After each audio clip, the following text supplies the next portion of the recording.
El Consejo de la Judicatura Federal presenta Te escuchamos. Historias reales de personas que piden justicia. En este podcast conocerás de viva voz los testimonios de los presuntos responsables y de las víctimas, quienes acompañados de personas asesoras jurídicas y defensoras públicas han ejercido su derecho de acceso a la justicia. Aquí te escuchamos, te asesoramos y te defendemos. Síguenos en Spotify y en nuestras plataformas digitales. Hola, ¿qué tal? Bienvenidas y bienvenidos a este nuevo episodio del podcast Te Escuchamos. Vamos a hablar hoy sobre el servicio de representación extraordinaria que brinda la Defensoría Pública Federal a mujeres que están en situación de cárcel en Santa Marta, Catitla, en Tepepan y en el estado de Oaxaca. Bienvenidos.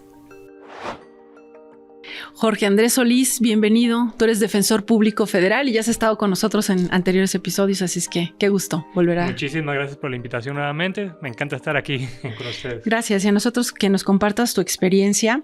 Háblanos solamente para poner en contexto a quienes nos escuchan, ¿en qué consiste o por qué tienen ustedes esta representación extraordinaria en estos centros, pues que son locales, ¿no? De justicia local. Sí, creo que lo primero que hay que explicar es que el Instituto Federal de Defensoría Pública, su representación original es únicamente en materia federal.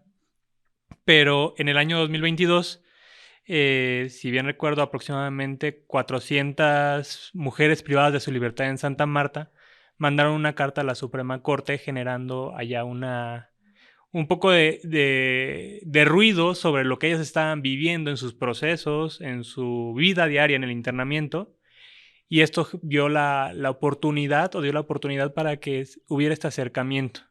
Hubo un acercamiento de la Suprema Corte con la Ciudad de México primero, y es donde se generó la representación extraordinaria por parte del instituto, donde ahora nos permiten intervenir en asuntos del fuero común.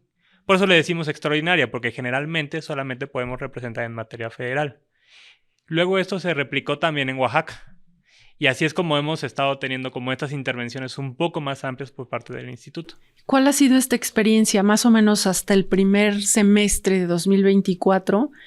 Platícanos un poco qué tipo de asuntos, cómo los han ido ustedes llevando a cabo. La verdad que recibimos, desde el 2022 empezamos a tener una intervención muy amplia. Ya este 2024 hemos pasado por muchos asuntos, pero lo que nos hemos estado dando cuenta es que existe mucha necesidad de representación en asuntos muy graves. La gran mayoría de los asuntos que yo he representado han sido secuestros, homicidios, extorsiones, donde las mujeres muchas veces participan, pero o se les acusa de participar porque se les liga con alguna persona, hombre, su pareja sentimental, su esposo de... Sí, lo típico, ¿no? Exacto. Entonces, nos hemos dado cuenta que muchos de estos asuntos no se está observando la perspectiva de género. Y es donde podemos intervenir de una forma muy particular, porque podemos dotar de toda esta experiencia que tiene el instituto, de toda esta preparación, en estos asuntos donde realmente son muy delicados. Muchos de ellos, por poner algunos ejemplos, algún secuestro donde les acusan únicamente de haber ayudado a la vigilancia o al alimento de la persona que secuestrada, a la víctima, pero desde el instituto lo vemos como una situación muy particular de asimetría de poder. O sea, ¿qué es esto? La persona que realmente estaba realizando el delito era el hombre, y ellas por su calidad de mujer y por esa situación estereotipada... Estereotipo. Totalmente. Es como a ti te toca cuidar, porque ese es el rol que se te ha asignado y de una manera muy inconsciente. Tú le vas a preparar los alimentos, tú le vas a llevar la comida. Exacto. Tú nada más vas a vigilar que ella se encuentre aquí y ya. Abogado, y puede ser que en esos casos hasta las obliguen, ¿no? Quizás ella no quiera o quizás... Y entonces... Es que la obligación... Vas a ser como una víctima también de esa situación, ¿no? Es que ese es exactamente el punto. Es una obligación, pero no llega la persona y te dice, estás obligada a hacer esto. Sino que el mismo contexto en el que te estás desenvolviendo no te deja otra opción. Yo tengo un caso muy particular de los que yo represento, donde ese fue un secuestro que ocurre en el 2004. De repente llega una persona al domicilio amigo del esposo y dice, aquí hay una persona secuestrada, tú, señora, ¿me lo vas a cuidar? Y para yo garantizar que tú la vas a cuidar, me voy a llevar a tus hijas. Se lleva a las hijas, en algún momento dice, ya me cansé de ellas, te las voy a devolver. Y a ella las acusan también del secuestro y le dicen, es que tú debiste haber denunciado. Y dicen, incluso te las devolvieron. Ya con ellas en tu casa debiste haber salido y denunciado, pero es como en el 2004, donde las diferencias de género eran más marcadas, ibas a obligar a esta persona a actuar de esa manera. Era poner en riesgo no solamente su vida, era quedarse sin redes de apoyo, sin sustento económico. Era toda una situación que no se vio en el momento. Eso es lo que te iba a preguntar, abogado. Entonces, en esa primera instancia o en ese primer momento, antes de que ustedes llegaran a este caso, no se estaba viendo, como bien dices, con esta perspectiva de género. No, para nada. De hecho, la persona fue condenada. Tuvo un primer amparo en el 2015, si recuerdo bien. Y cuando nosotros intervenimos, únicamente nos dieron la oportunidad de pelear la pena. ¿Por qué? ¿Por qué dices únicamente les dieron eso? Porque cuando el primer amparo que ellos promueven, Uh-huh. digamos que ya estudian todo el tema del delito y dicen, 2015 todavía no teníamos como tantos avances, porque si no me equivoco el tema de juzgar con perspectiva de género sale en el 2016, 2014-2016, era muy reciente. Y cuando llegamos al amparo, digamos que eso ya había quedado sin materia, que significa que ya, como ya fue estudiado, cosa Ya. juzgada. La pena quedaba todavía libre. Interpusimos un amparo por el tema de la pena y nos dieron la razón apenas en el mes de abril 2024 y nos dijeron, tienen razón, no se juzgó con perspectiva de género, se está viendo que ella tenía una situación particular que no puede cuadrarse con la misma que las de los hombres y nos acaban de decir, efectivamente, bájenle la pena. Ella lleva 20 años en prisión. Le bajaron la pena ¿A cuánto? a 20 años, 28 días. No como, o sea, ya... ¿Cuál era su...? Su pena era 21 años y medio. No. Le bajaron 1 año y medio únicamente porque el tribunal dice, el que tenía que condenar, dice, bueno, vamos a sacar la cuenta, algo que ya he compurgado, y ahorita estamos peleando nuevamente para decir, no, a ver, a ella le corresponde menos. No, a ver, ella está por salir. Ajá. Porque Pero ya lleva 20 años. 20 años, pero realmente hay que ser pues justos y decir, ella requería una pena mínima. Por no decir que no me requería el delito, para pronto. Claro. Pero realmente estamos buscando una pena mínima porque ahorita les dan 1/4 de la pena. ¿Y eso qué implicaría? Ella, ya estando en prisión, obviamente por las particularidades de la gente que está en prisión, adquiere un proceso extra que le da 10 meses más.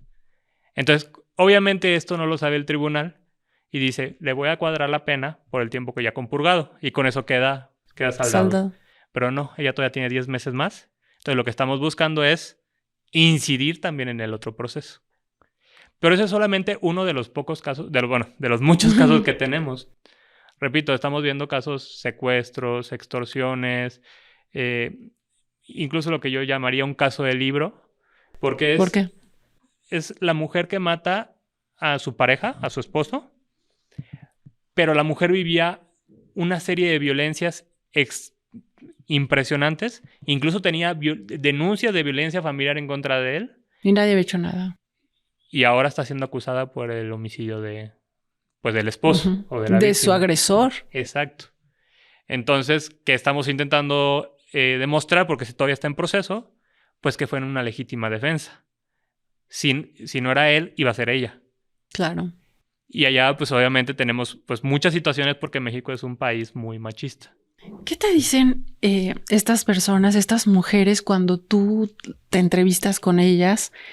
Por ejemplo, en el caso anterior que ya lleva 20 años y tú llegas a plantearle a través de esta representación extraordinaria, a ofrecerle, ¿no?, tus servicios y a decirle, vamos a hacer esto. O sea, ¿con qué esperanza? O esa persona que dice, pues ya llevo aquí 20 años. Eso es muy curioso porque es algo que en la vida profesional te encuentras con muchas cosas y especialmente el de ella me marcó mucho porque me dice, o sea, le platicábamos, tu amparo únicamente tiene materia de pena y tú ya llevabas fuiste condenada por 1/4, entonces tendríamos que ir por la mínima. Entonces le estábamos platicando, o sea, el rango de acción que tenemos es muy poco y ella nos dijo, licenciado, con que me quiten un día, yo soy más que contenta.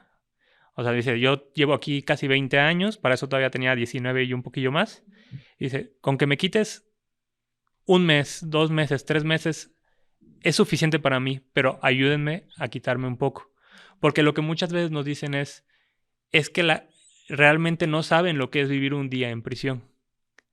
Dice, y ahorita justamente está peleando eso, porque dice, me están sacando malas cuentas, dice, me están quitando 2 días. Claro. Y dice, no, tú no sabes lo que es vivir un día en prisión, y en un día lo es todo.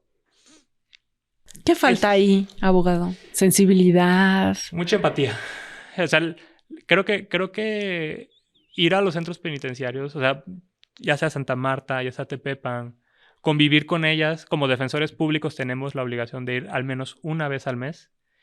Entonces, convivir con ellas de manera constante, que ellas nos platican, pues, qué viven en el día a día, las esperanzas que depositan en nosotros, realmente, pues, llega mucho para el defensor. Igual es una carga muy grande. Uh-huh. Sí, porque aparte llevan sus otros asuntos, ¿no? Exacto.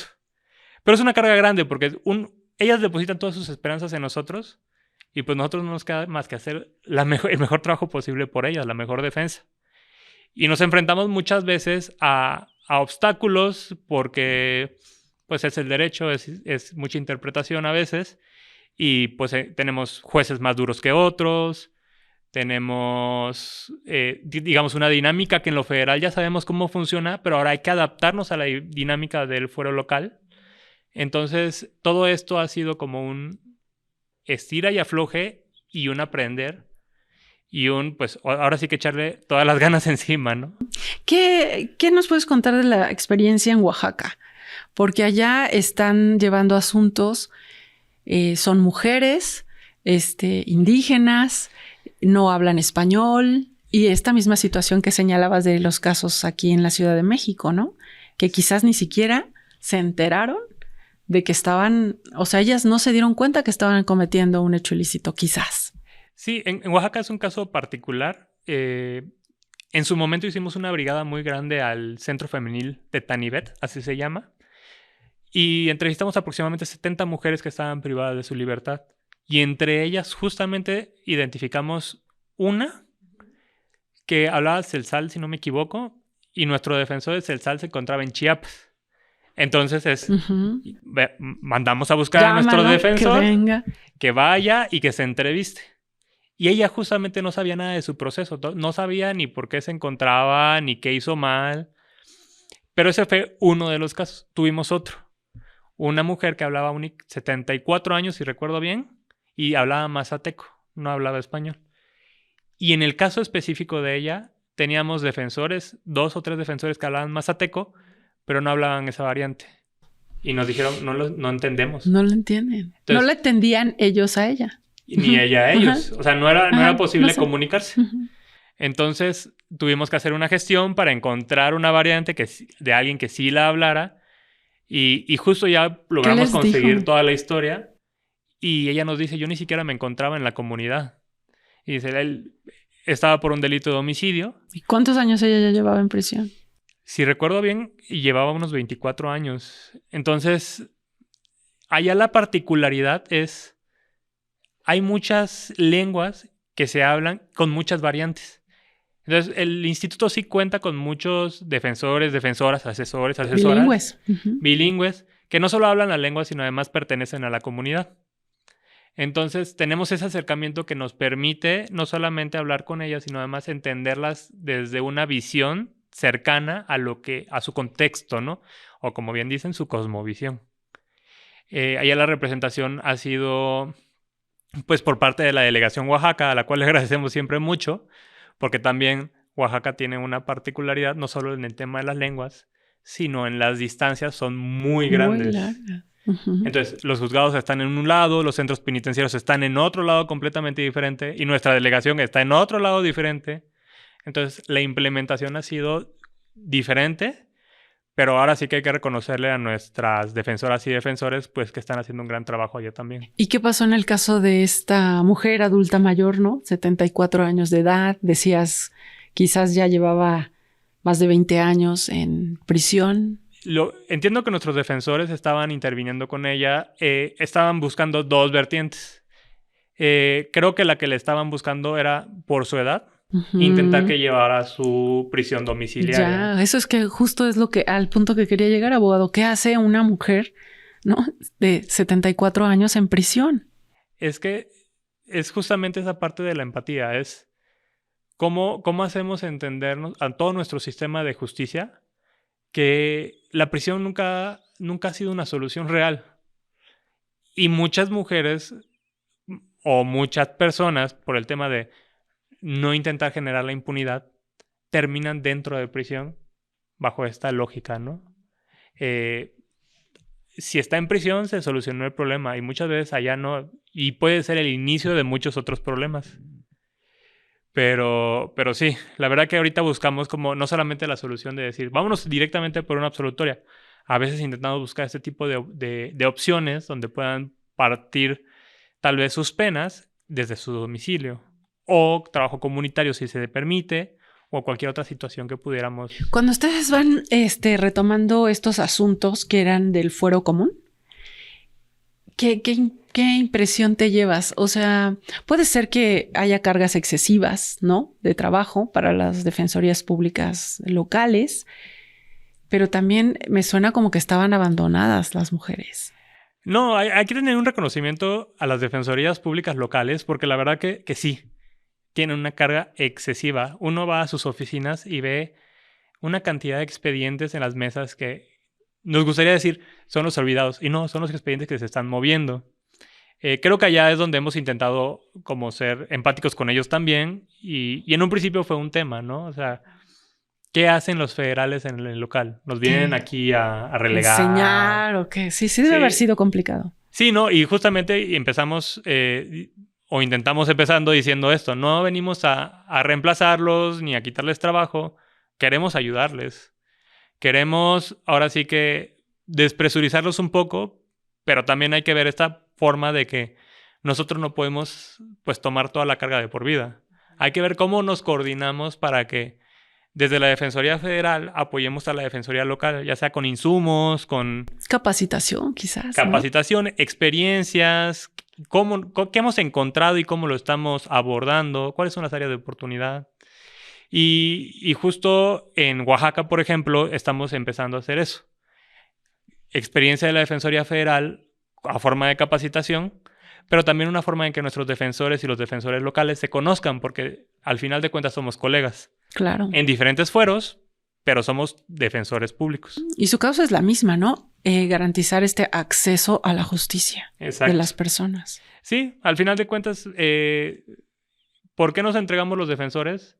Por las personas usuarias de nuestros servicios. Las personas privadas de su libertad, o las personas que están en libertad pero están enfrentando su proceso penal. Nuestro fin último es, al final de cuentas, ayudar a la población que enfrenta un proceso penal a que tengan la mejor defensa posible. Sabemos que en algunos casos no puede ser posible, la situación de que pues igual la fiscalía sí tiene armada toda una serie de pruebas y hay personas que realmente, digamos, no, pues sí, tienen todo un caso armado y difícilmente van a obtener un resultado favorable, pero lo que le podemos ofrecer es la mejor defensa posible que puedan obtener. Y para que también puedan ejercer sus derechos en esta etapa de ejecución, digamos, ¿no? Cuando están en prisión, que reciban los servicios médicos. La alimentación adecuada, por ejemplo. Pero al mismo tiempo también tenemos el gran cúmulo de personas que no solamente son inocentes, sino además tienen un caso armado o un caso con no las pruebas suficientes. Entonces, tal vez por un criterio muy riguroso, terminan sentenciados en primera instancia, segunda instancia. Y ahora lo que estamos retomando es, desde la experiencia federal, promover los amparos directos para ellas. ¿Cuál es la diferencia o por qué es importante que se promuevan estos juicios de amparo directo? Porque en el amparo es el medio de control constitucional, vamos a llamarle así técnicamente, donde podemos intervenir y demostrar todo lo que se hizo mal. Durante el proceso. Durante el proceso. Eso nos puede llevar a reponer toda la etapa de juicio, que lo hemos logrado. Nos puede llevar, incluso cuando siguen en proceso, lo podemos llevar a que les adelante sus audiencias. O, en el caso que platicábamos del secuestro, que les bajen la pena. Que les quiten pruebas que no debieron ser tomadas en cuenta porque eran ilegales. Y que les dicten una sentencia, ahora sí, más apegada a derecho. Que es algo más razonable, ¿no? Exacto. De repente fueron detenidas de forma incorrecta. Sacaron 10 pruebas de esa detención incorrecta y todas esas 10 pruebas son ilegales y son las que están sustentando la acusación. Y ya con eso pues se cae todo el caso, ¿no? Exacto. Abogado, ¿qué te lleva a ti, para irnos acercando a la conclusión de nuestra charla? ¿Qué te mueve a ti a defender a estas mujeres en esta experiencia de esta representación extraordinaria? Decías, han aprendido, ¿no? Ustedes un poco de cómo se llevaban los procesos a nivel local, ellos de la experiencia de la Defensoría Pública Federal. En particular, a ti, ¿qué satisfacción profesional o qué retos observas en esta representación extraordinaria? A mí me mueve mucho, sobre todo ya una vez que uno entra al centro penitenciario, platica con ellas y justo lo que le cuentan a uno, ¿no? Le cuentan qué hacían, cómo vivían antes, qué se encontraban haciendo al momento en que fueron detenidas, por qué las están acusando. Y uno se está dando cuenta de que muchos de los asuntos no tiene sentido que estén en prisión. Ni siquiera tiene una situación que uno pudiera decir se encuentra debidamente sustentado. Entonces, ver tantos temas de que uno puede generar la empatía con ellas, me mueve mucho esa situación de decir, ¿por qué? O sea, ¿por qué ellas se encontraban en un mal lugar, en un mal momento? Se encontraban tal vez con la pareja equivocada en ese momento. Ellas no tenían conocimiento, no sabían. O estaban sometidas, ¿no? O estaban sometidas económicamente, por violencia física, psicológica, celotipia. Y eso las va a llevar a estar privadas de su libertad 10, 15, 20, 30 años. Tenemos representadas desde los 27 años que les quieren establecer una pena de 30 años o 50 años o hasta más. Y eso realmente hace pensar a uno, si yo estuviera en esa situación, no me gustaría tener la mejor defensa posible, que me pudieran realmente defender como debiera ser y demostrar que yo soy inocente, que yo no me encontraba en posibilidad de hacer otra situación. Entonces creo que es mucho trato humano. O sea, la verdad que para este trabajo hay que tener mucho trato humano, mucha empatía y no olvidar eso, lo que decíamos. Lo hacemos por nuestras representadas, nuestros representados y pues por su libertad, sus derechos. Bien, pues muchísimas gracias. Ha sido un placer conversar contigo nuevamente y recordarles a la gente que nos está escuchando que se acerquen al Instituto Federal de Defensoría Pública porque van a encontrar precisamente, abogado, esta calidez y pues trato humano para que puedan ejercer su derecho de acceso a la justicia. Nos vemos en el próximo episodio. Soy Verónica González. Hasta la próxima.